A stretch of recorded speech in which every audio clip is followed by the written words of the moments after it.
안녕하세요, 지혜재입니다. 오늘은 결혼 생활이 끝났다는 걸 알려주는 시그널 10가지에 대해 말씀드려 볼게요. 구독과 좋아요, 알림 설정까지 해주실 거죠? 그럼 바로 시작할게요.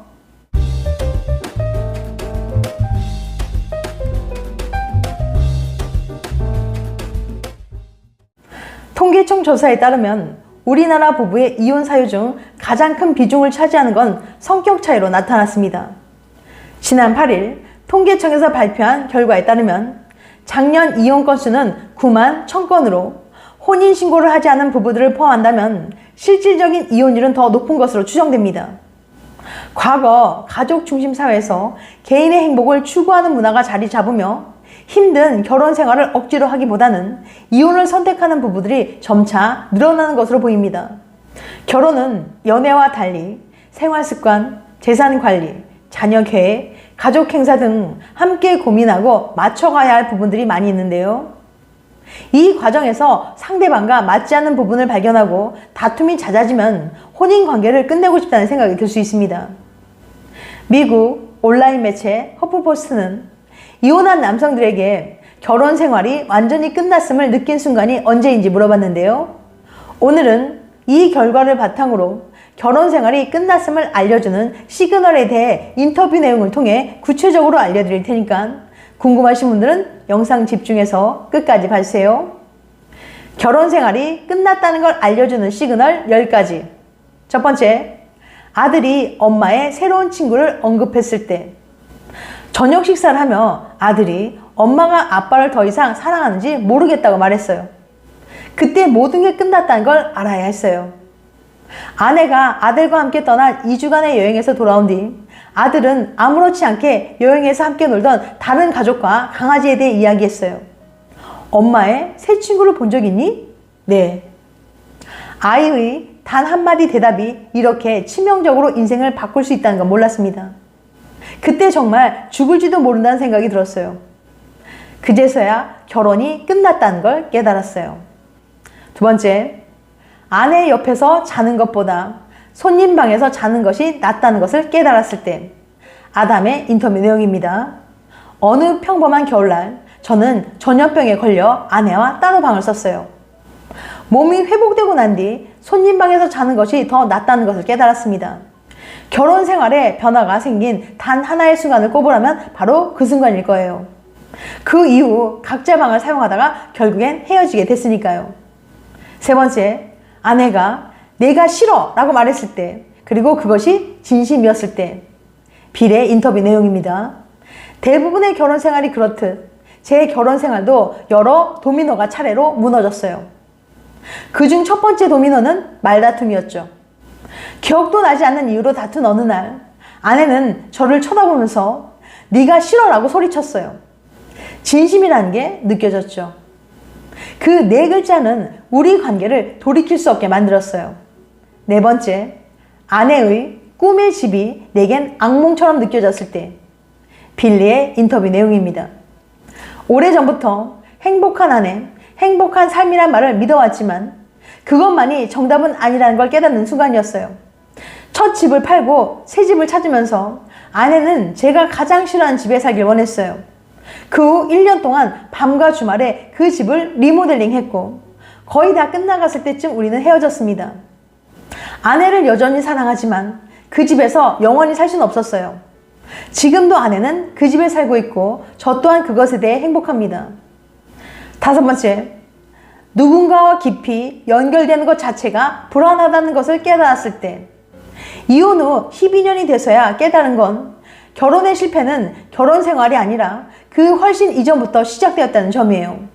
저는 젊은 시절부터 친밀한 관계가 주는 무게를 견디기 어려웠고 그 불안을 숨기기 위해 상대의 문제를 탓하곤 했습니다.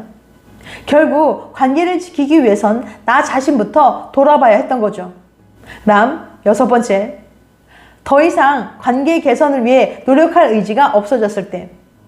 이혼을 결심하기 몇 주 전 평소 싸우던 것보다 더 힘들고 답답한 마음이 들었어요.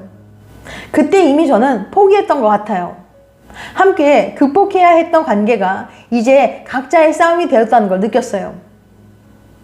아내는 반나절 후 이혼을 원한다고 말했고 저 또한 마음이 아팠지만 더 이상 신경 쓰고 싶지 않았어요.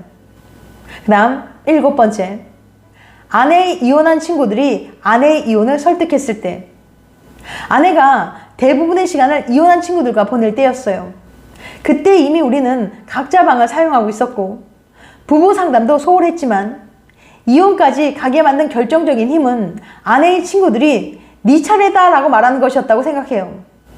8번째, 우리가 몇 년 동안 서로 사랑하지 않는다는 걸 깨달았을 때. 우리는 정말 친한 친구였어요.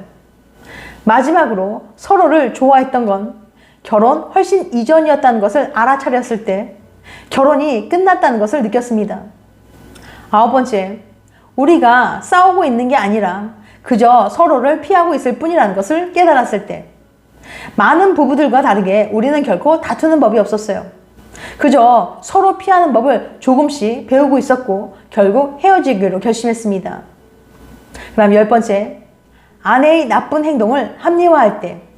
말다툼 중에 아내가 분에 못 이겨서 저의 핸드폰을 망가뜨렸어요.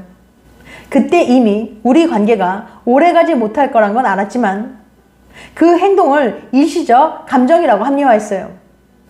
아내는 점점 사소한 일에도 격렬히 화를 내고 소리 지르며 질투와 의심을 드러냈습니다. 처음엔 사랑의 증거라고 여기고 정당화했지만 나중엔 결국 아내를 떠나게 됐어요. 이 10가지 사례를 살펴보면서 충동적으로 이혼을 결심하기보다는 충분한 대화와 공감을 또 갈등의 원인을 함께 찾는 노력이 필요하다는 걸 깨달았습니다. 소통을 통해 서로의 이야기에 귀를 기울이면 갈등의 원인을 찾을 수 있고 이에 대한 해결책도 함께 고민할 수 있게 됩니다. 자체적으로 해결이 어렵다면 전문 상담을 통해 대화를 시작하고 관계 회복의 실마리를 마련할 수 있어요. 한편 여성이 이혼을 결심하는 순간은 남성의 것과는 미묘하게 달랐는데요. 43,000명의 여성들이 유럽의 데이트 주선 웹사이트 넥스트러브에 밝힌 이혼을 결심하는 순간은 다음과 같았습니다. 여자들이 이혼을 결심하는 순간 탑3.